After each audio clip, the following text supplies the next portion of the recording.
Singapore से निकलने वाली पहली हिंदी पत्रिका सिंगापुर संगम के यूट्यूब चैनल सिंगापुर हिंदी संगम की आवाज में आपका स्वागत है। नमस्कार, मैं आराधना श्रीवास्तव आपका स्वागत करती हूँ इस मंच पे और आपको रूबरू कराने वाली हूँ ऐसी शख्सियत से जिनकी आवाज ही उनकी पहचान है। तो स्वागत है रेणुका अरोड़ा भगत का हमारे इस मंच पे।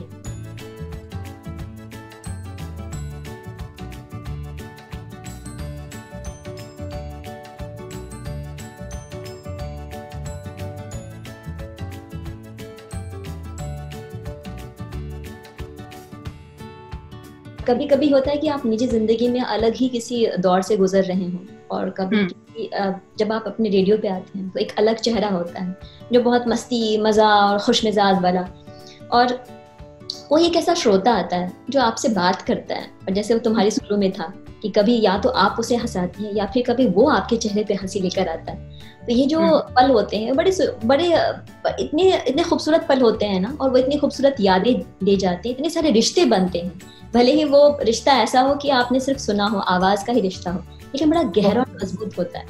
तो ऐसे ही कुछ और कहानियां हम जानना चाहेंगे और ऐसे, क्योंकि ये मैं आपको दिखा देती हूँ। आप देखिए, वो जो सबसे ऊपर आप देख रही हैं वो सब कुछ हमारे लिसनर्स के बनाए हुए कार्ड्स हैं। यहाँ आते हैं तो हमको क्या क्या ड्यूरिंग हमारा जो सिंगापुर बुक ऑफ रिकॉर्ड्स का 36 आवर्स का वो रिकॉर्ड था, उस 36 आवर्स में आप सोचिए कि हम सुबह के 7 बजे शुरू हुए थे एक दिन, और अगले दिन शाम को 7 बजे हमने बंद किया था अपना शो।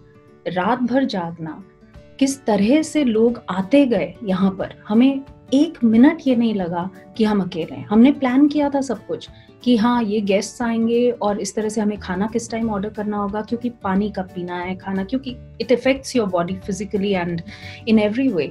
लेकिन हमारे यहाँ पर इतने लिसनर्स आए, इतनों ने फोन किया, इतने लोग हमारे साथ जुड़े। खाना बाहर वाज लाइक कोई डिलीवरी भेज रहा है, कोई खुद बना के ला रहा है, कार्ड्स ला रहे हैं। It was so so so amazing. वो जो कनेक्ट था कम्युनिटी के साथ में, I tell you Aradhana, I had never, मैंने खुद कभी नहीं सोचा था कि ऐसा होगा। लोगों ने, आप सोचो कि दिन के टाइम पे ऑफ कोर्स सिंगापुर में लोग ऑफिसेज में सुन रहे थे कि ठीक है ये लड़कियां क्या कर रही हैं, और रात के टाइम पे हमारे कुछ पुराने लिसनर्स जो आज के दिन में अमेरिका में रहते हैं या यूरोप में रहते हैं या ऑस्ट्रेलिया में रहते हैं, टाइम जोन के हिसाब से वो लोग हमारे को फोन कर रहे थे। सो इट वॉज लाइक, हमें पता ही नहीं लगा। 36 घंटे के बाद में मुझे ऐसा लगा यार अभी तो हम और 10 घंटे कर सकते थे वैसे तो So you see all that. In fact, आपने बोला कुछ और moments.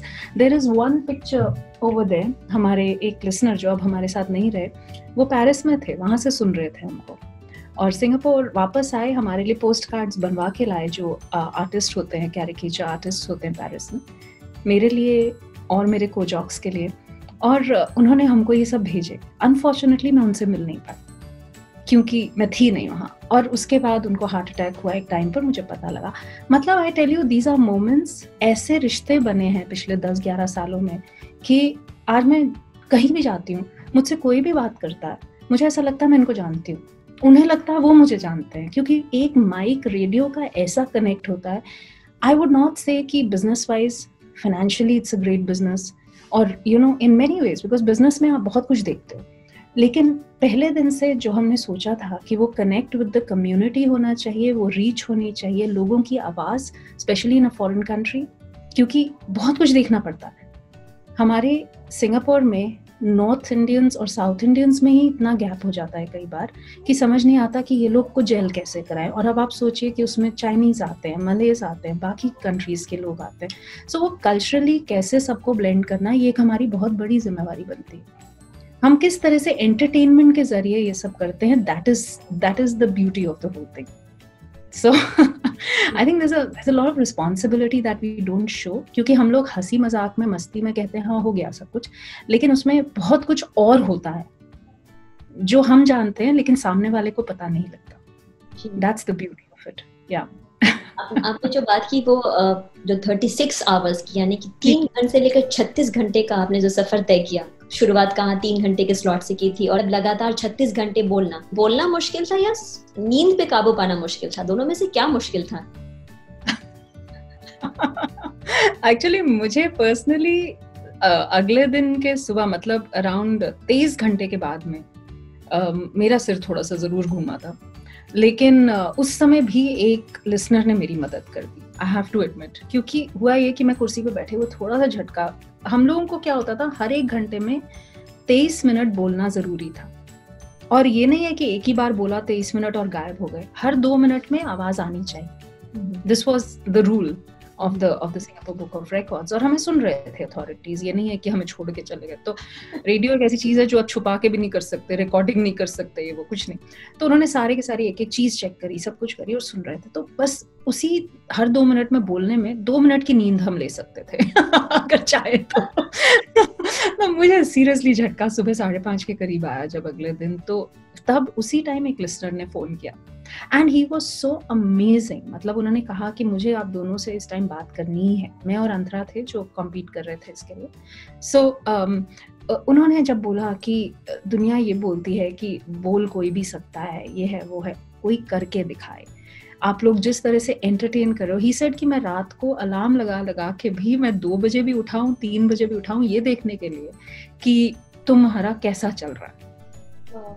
And I tell you, at the end of it, जब शाम के 7:30 बजे हमारा 36 घंटे का खत्म होने वाला था सफर, हमारा स्टूडियो भरा हुआ था with people who had not told us कि वो आ रहे हैं। Of course, there were security things to be cleared. तो हमने बोला कि प्लीज आप बुरा मत मानो, लेकिन ये चीजें हमें चाहिए आपके अंदर आने के लिए। वो सारे लोगों ने बाहर लाइन लगा ली, अंदर खड़े रहे। जब वो मोमेंट आया, हमें पता ही नहीं लगा कि हम अकेले कब थे।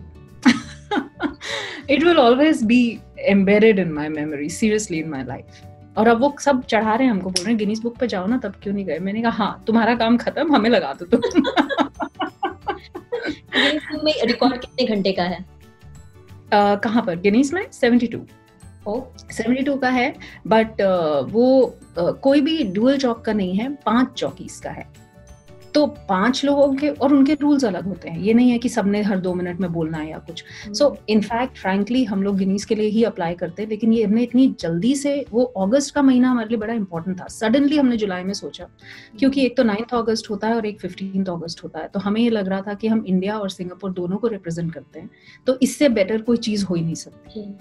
तो हमने जब अप्लाई किया, उन्होंने कहा यही स्लॉट है, हमने कहा करते हैं। तो वो गिनीज के लिए हम कर नहीं पाए, अगर करते तो शायद उसी के बीच हो भी जाता। Next time always next time. और मतलब ये जो बसंती बनना था, कहते हैं ना, बड़ा जब शोले में बसंती बोलती है तो कहते कितना बोलती है बसंती। वो बसंती बनने की कला जो है कहीं ना कहीं काम आ गई और 2 देशों का नाम रोशन कर गई। ये अपने आप में बड़ी मार्की की बात है। बिल्कुल, वो बहुत बड़ी बात है। इनफैक्ट अभी भी जब सबको दिखाते हैं वो सर्टिफिकेट, तो सब कहते हैं हाँ, बोलने में तुम्हें कौन छोड़ सकता है। मैं तो बोलती हूँ अभी भी, आओ बोलो। जब कोई इंसान माइक ऑन होती है तो बड़े बड़ों की बोलती बंद हो जाती है, ये मैंने देखा है खुद। सो ऐसा कुछ नहीं है, बोल के दिखाओ। इसलिए रेडियो जॉकीज को जब बहुत लोग हंसते हैं और बोलते हैं इनका क्या है, इनको तो ब्लैबर करना है।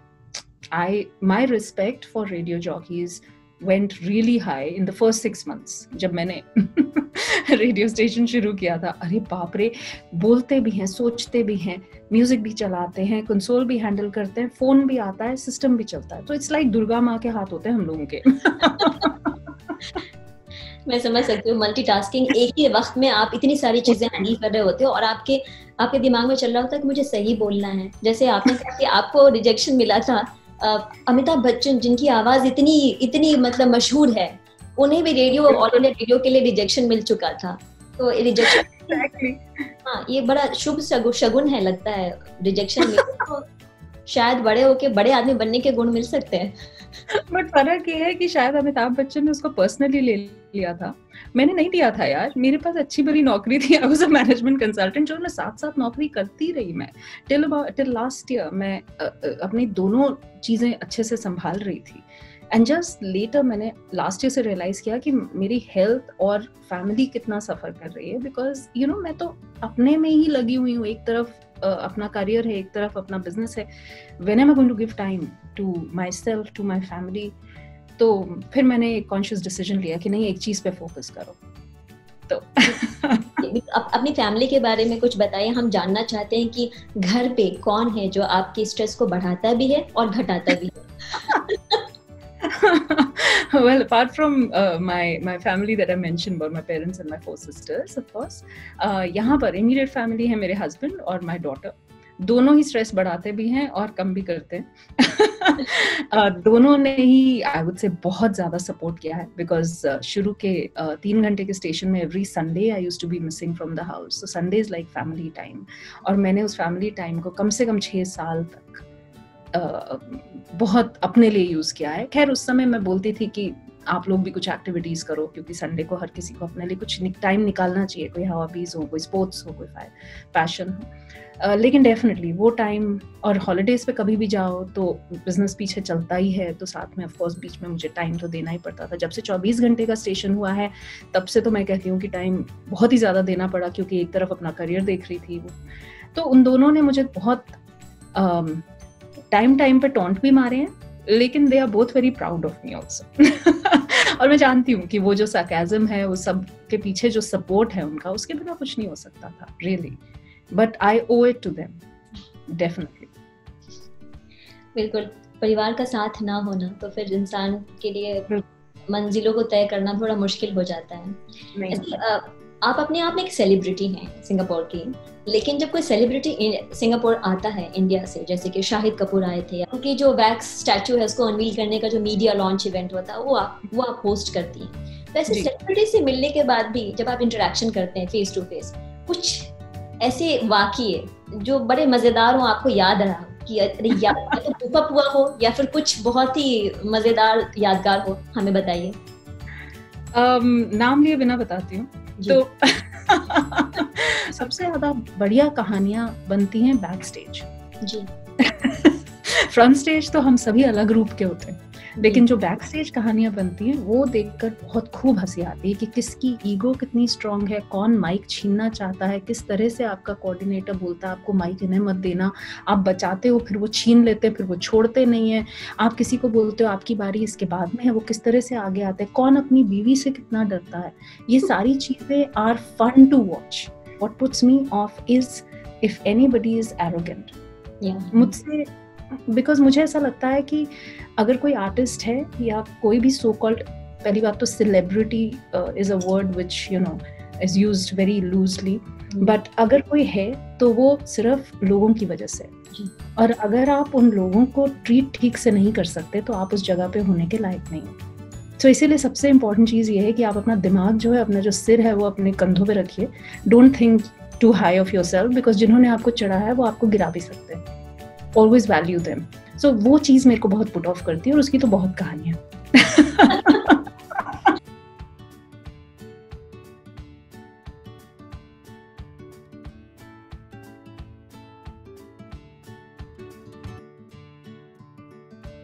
जैसे आप रेडियो से जुड़ी हुई हैं, तो हमने अमीन सयानी साहब की भी सुने हैं, बिना का माला, तो जब बचपन में हमारे मम्मी पापा सुना करते थे, और अब इतने सारे रेडियो जॉकी आ गए. आपका फेवरेट रेडियो पर्सनालिटी कौन है जिसको सुनकर आपको लगता है कि यस ये बहुत ही अच्छा बोल रहे या बोल रही हैं? आई थिंक आपने नाम तो लिया ही है, because Amin Sayani is one man जिनकी आवाज आज तक डेफिनेटली आज भी अब सुनेंगे. जैसे कि अभी करण जौहर ने अपनी एक फिल्म में उनका 2 लाइनें डाली थी एक गाने में, तो वो सुन के आज भी लगता है there's no one better than him. In fact world radio day पे मुझे बहुत खुशी हुई इस बात की कि of course coming from him it was a big message.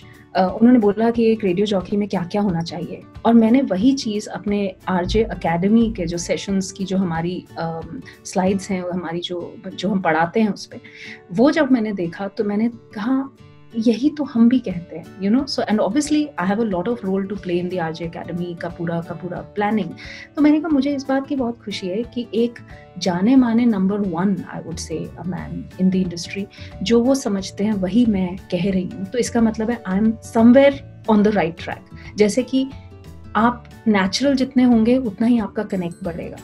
You know, if you are artificial on the mic, बहुत से लोग माइक ऑन करते ही एक्सेंट मारते हैं, बहुत कुछ करते हैं. मुझे ऐसा लगता है कि वो सब बहुत फेक होता है. अगर आप फेक होते हो तो आपका कनेक्ट नहीं बन सकता, क्योंकि वो फेकनेस कहीं ना कहीं दिख जाती है.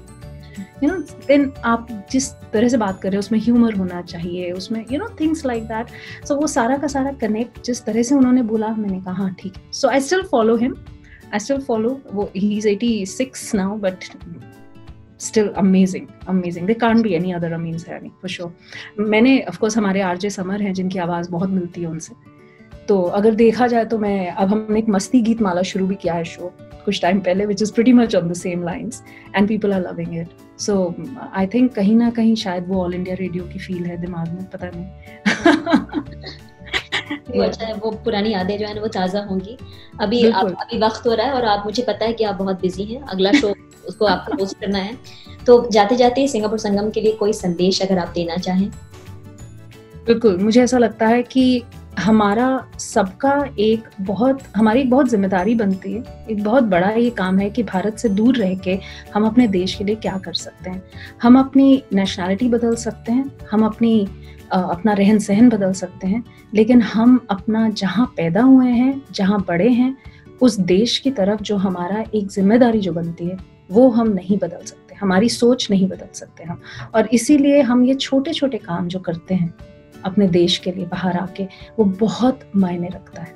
तो आज अगर एक हिंदी रेडियो स्टेशन सिर्फ सिंगापुर में नहीं, साउथ ईस्ट एशिया में करके, अगर मुझे ऐसा लग रहा है कि हाँ मैंने अपना फ़र्ज़ कुछ हद तक पूरा किया है कि हिंदी को मैं किस तरह से आगे लेकर जाऊंगी, अगली जनरेशन का ध्यान इस तरफ लाऊंगी.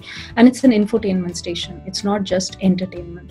बहुत ज़रूरी है कि इन्फॉर्मेशन बीच में आए. सिर्फ गाने चलाना और सिर्फ मजाक करना is not the end of the world.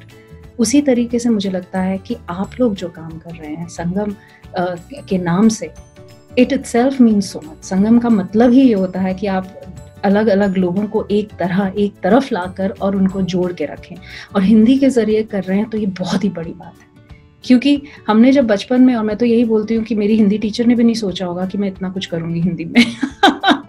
तो आज अगर हम ये सब कर रहे हैं तो definitely there is a bigger reason behind it, because we still feel for our country. हमें अब भी लगता है कि हमारे जो रूट्स हैं, हमारा जो कल्चर है, उसको कहीं ना कहीं हम सब खो ना दें, और आने वाली जो हमारी पीढ़ी है, जो हमारी generations हैं, they should still be connected to India no matter where they are, and I strongly believe in that. So I think मुझे हाथ जोड़ के आपको थैंक यू बोलना चाहिए कि आपने भी ये काम किया है, जो कि हम सभी को करना चाहिए, चाहे हम कहीं भी हो जाएं. आपका बहुत बहुत शुक्रिया रेणुका, आप इतने बिजी स्केड्यूल में भी आपने हमारे लिए वक्त निकाला. थैंक यू आराधना कि आपने मुझे आज इनवाइट किया, and thank you for being so patient. आपने इतनी पेशेंस के साथ मेरी बात सुनी है. पता नहीं, मैं तो सोच रही थी ये क्या सुन रही हूँ, सच्ची में इंटरेस्टिंग है या